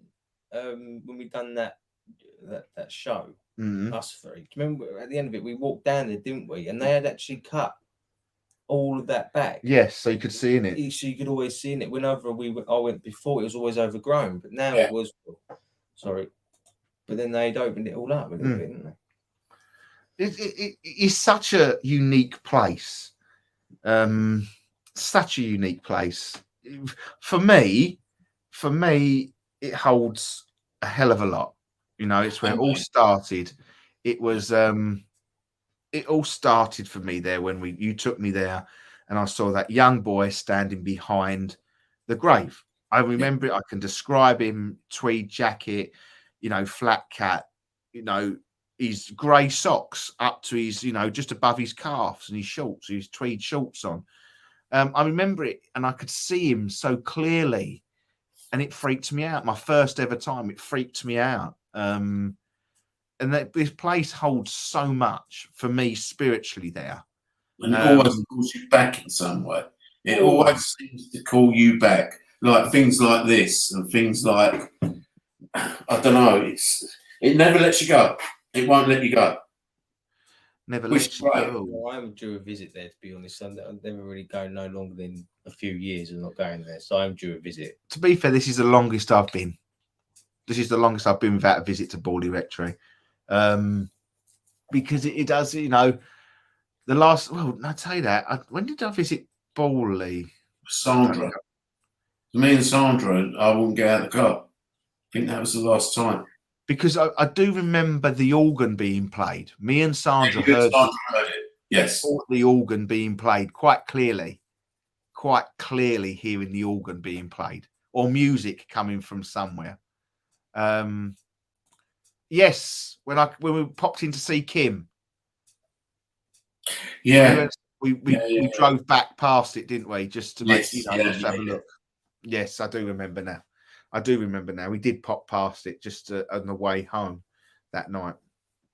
So it holds so many experiences there. What was your experience? You know, if you got a memory of it, Bawley. I think it's got to be like the first time I ever went up there myself, really. I think I went up there just after I moved to Chelmsford. It was with an ex-girlfriend and her friends, and I can't remember whose car we went in, but we went up there, and I know Ryan's Jess, who came today to the show, Yeah. she was there as well, and I had walking on gravel, who was just parked up sitting outside the car. Sitting inside the car, sorry, outside the church, and I heard gravel, somebody walking on gravel to my side, but then there's tarmac there because it's on the road. And I was like, hang on a minute, has anybody heard this? And they've gone, no, I can't remember if they did, but for me, it sticks out. And I heard it again, and I could hear somebody walking on gravel, but I was obviously on the driver's side in the back, which then, like I said, there's tarmac on the road, no gravel. Gravel's on the other side, and that's when we had things started. Something started hitting the car. That was for me my first experience at Bawley Rectory. And then obviously I just went back over a few years over due course of time with different people. Took people up there and everything like that. It does have that sense. So sometimes it is that fear factor there. It is a fear factor there sometimes as well. Yeah. I think that them footsteps, it just sort of took me breath away a little bit, because that was my first really. That was sort of out investigating outside my house, outside my home, where things had happened. I was used to. That was like probably the first time I've ever really gone anywhere and had an experience away from my home. I think you'll find that happens to quite a few people at Bawley. Yeah. It would have been my first experience of really seeing something at Bawley all those years ago. It was probably Russell's first feeling of seeing something, seeing that apparition of the little boy. Then it was yours, and then it draws you back. So there's obviously something there. Obviously. Oh yeah, there's definitely something there. But I think it's very, very ironic that probably near enough every team member that's within the EGH has all probably, unless anybody else says different, like Kim or Sandra, we've all got a link to Bawley Rectory in some way or the other. I don't know if I don't think Paul and Scott are on. I don't know. Obviously, Jay and Maz are not on. I'm not sure if they've been. That'd be an interesting one. Be an interesting one to question that one because I don't know. But as you say, some majority of team members have all got a link somewhere. Yeah, we did a live there. We have done a live there. Joe, Kim, and I'm on about before we. Ian. Before Ian. Ian. But yeah, you're right. You know, Simon went there without me, and we've all, you know, first day all started with him over there, sitting on the other side of that screen. Yeah. Before I was born, this was going to be happening. Yeah. All roads lead to Bawley. No, it was. All roads lead to Cardiff. Yeah. All roads lead to Cardiff. It was one of them things, and after that, lots of things started to happen. But then I saw more and more everywhere after Bawley. It did sort of open my eyes. Was it in the 70s or 80s that the BBC filmed the 80s, and it was for a radio show, if I believe. Was it a radio show or a TV show? I think it was called Nationwide. It was a television program. It was an actual television program, and they left the recording equipment, so they didn't. Where you're getting the recording bit from is that's what you heard. You didn't really see anything, but you heard it, and you heard. I think it was a girl's or a woman's voice and walking up the aisle and walking up the church. So and was Mr. Price involved in that? I don't think so. I think that was after Price. You think that was after Price? I think so. I can't be 100% on that though. So hold on, bear with me. We walked around the back of the houses through the fields, and there's a section that is surrounded by trees that you can't get near. All we could hear was a mass flock of birds, like an aviary. Does anyone know what this is? It would line up with. I don't know if King does, but I'm not sure of it. I know. All I know is there was a well that was associated with the house, and that went about 85, 100 foot down. So that might be what it is, where it's covered up. So I would imagine the well would still exist, probably not in what it is now, but it's probably been filled in. But I would imagine that's where it would be. But the thing is, there's loads and loads of tunnels underneath there, loads of them. Some lead off to Long Melford, some lead off to Sudbury, some lead off to Clare, and apparently there's miles and miles of tunnels under there. Was that linked to the house or the church? The rectory. What would be the meaning of that? Don't know, but they all led to the rectory. So I think they said.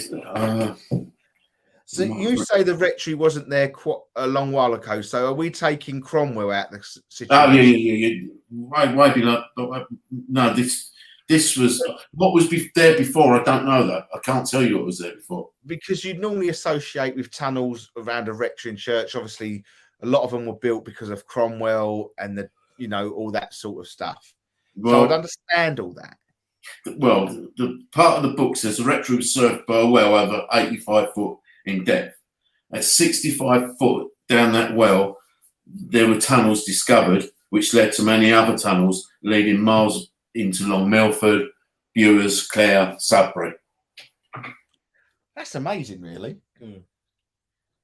That's So, amazing. but then I suppose if you had monks there, I don't know. I don't know, but some of them tunnels must still exist. Depends what was there before the rectory and the houses. Then, doesn't it? I'm wondering if there was That's some interesting, form of Yeah, you know, the church has been there, obviously outweighed the rectory. Am I Yeah. assuming right? Yeah, church. Yeah, it's just- Centuries. So I would be The assuming rectory was built on something, and that's what Price says. The rectory was built on something. He doesn't know what it was built on, but that would be his what's the word? His thoughts on what it would be before causing some of the activity. Yeah, Jane Cook. Thanks, Jane. Rectory was built in 1862. So it's not that old. It's not that old. It's old. it is old. It's old, but it's not old. It's not 15th century. It's not like Yeah. the farmhouse we stayed in Wales. Yeah, It doesn't go back that far. But what it was built on, that's what Price is saying. Whatever that was built on was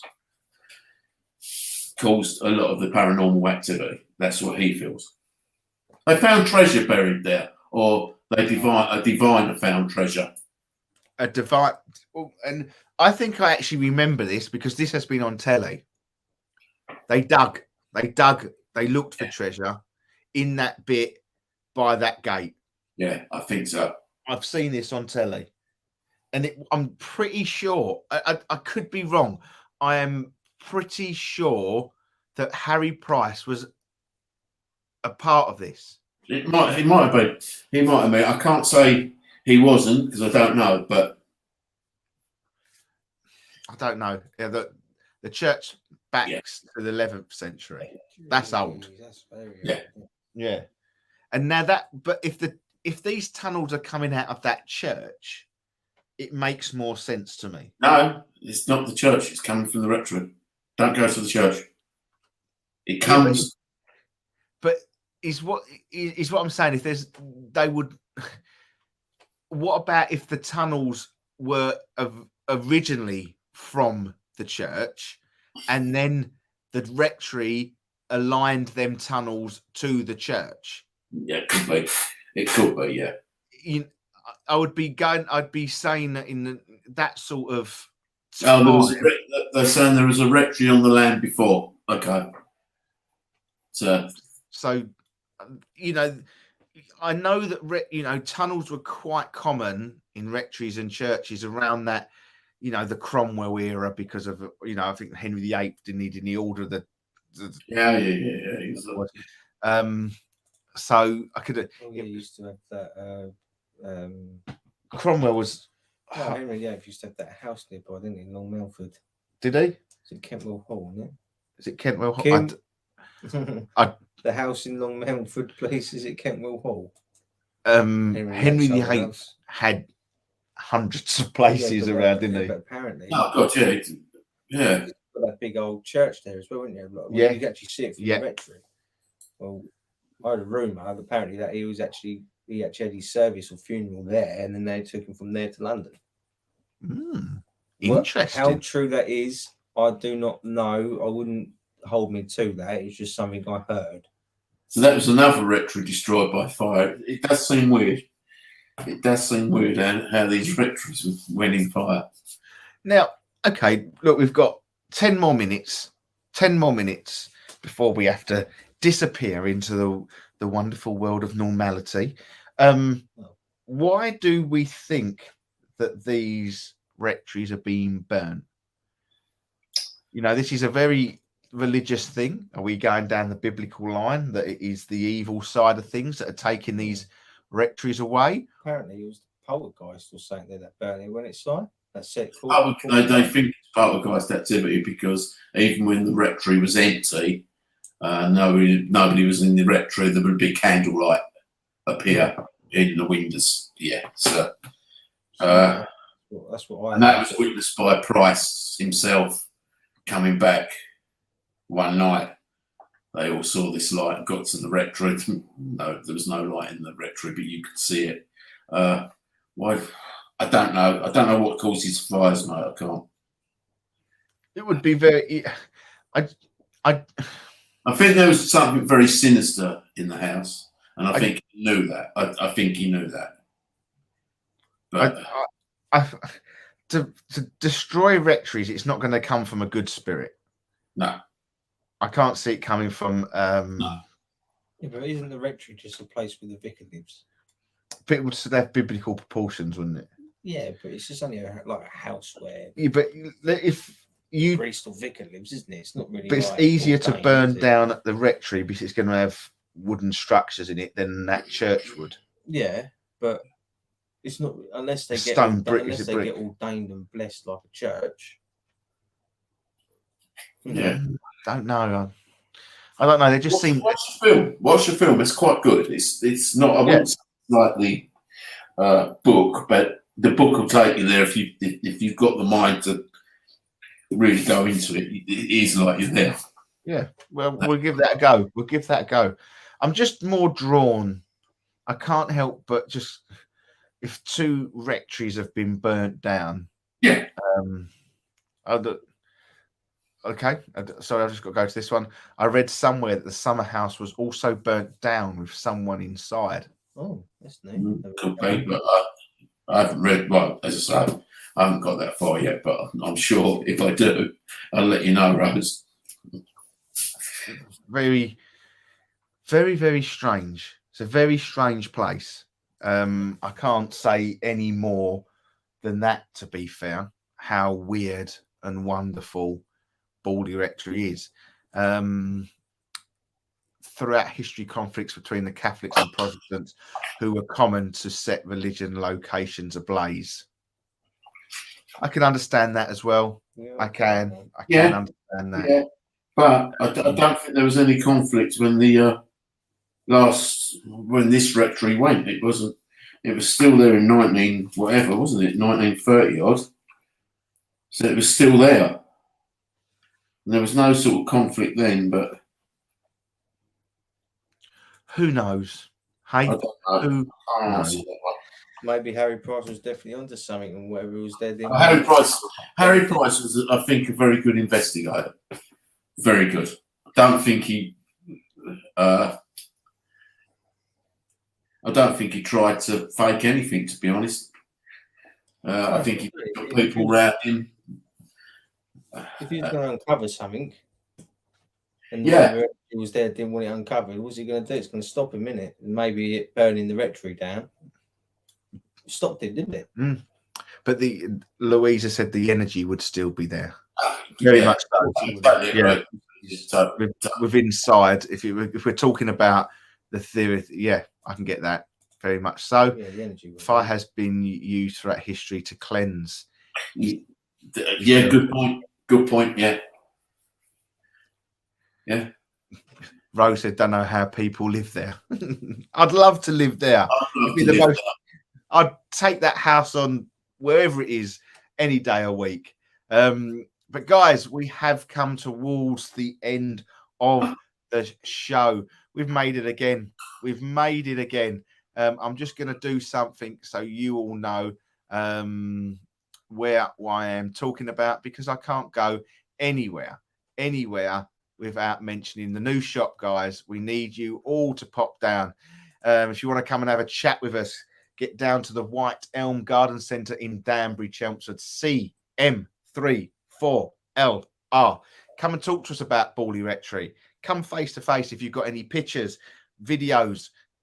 Come and see us. Come and see us. If you're local to the area and been listening to tonight's show, please come and we've got to answer that one. We've got to answer that one. hold on. Let me just let's have a look. When we next go to Borley, see if you can visit Clare Priory 2. Went there after Borley a few years back, and it had a very dark feeling. I've never heard of St Clair's Priory. No, why? Haven't we been there? Is that not the one on the top of the hill? We went with Mark and That's castle, isn't Write it? that down.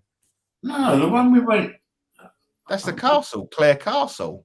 Oh, is it? Oh, it could be. Write that could down. be. Don't forget that place. It could be. I've got loads of. What's this? Quick unrelated question. Have you guys ever done? Yeah. Yes. Many years ago. No, I haven't done it. Loved it. Loved But it. we wasn't really in tune then, and we was pissing about all night. and Telling me about Yeah. it, yeah. Let's have a look. I have permission to metal detect in a field in ruins of a priory. Uneasy about doing it on my own. Well, I know Cy. Give Cy a contact on Cy's finds. He'll definitely, and we'll come along with you to make Yeah, sure I'll that it's come also. Yeah, we'll come with you. You'll be because we've got metal detectors. We'll join you and keep you safe on that one. It's only ruins now. Doesn't matter. No, that was Clare Castle. Okay. Kim, do you know where Clare Priory is there?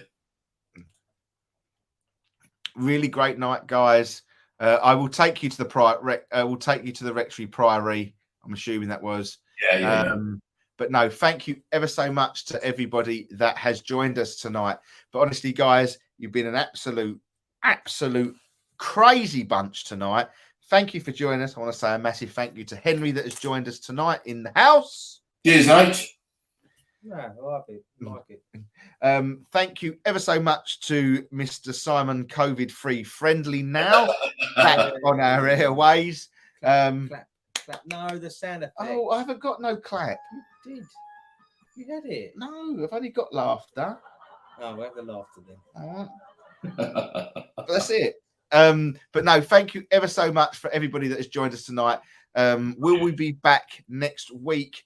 I don't know what we're talking about. We might have a guest, we might not. Who knows? But we'll be talking about something paranormal, spooky. And if you've got any questions, please join us next week on the EGH Paranormal Talk Show. Your song that is going to play you out tonight is the wonderful, wonderful James Reed and Crashing Down. Thank you for everybody that has joined us tonight on the Facebook live feed. You have been fantastic. Thank you. Thanks for the great virtual night to go with a great night we had last Saturday. Well, we'll look forward to seeing you on more events as well. You were a great bunch. Really, really, really good. If I can get that message for you as well, the barrier. So Stephanie Coulson, thanks. Great as always. We'll visit the shop soon. brilliant. Thank you so much, guys. Everybody in the chat, take care, stay safe, and keep it paranormal.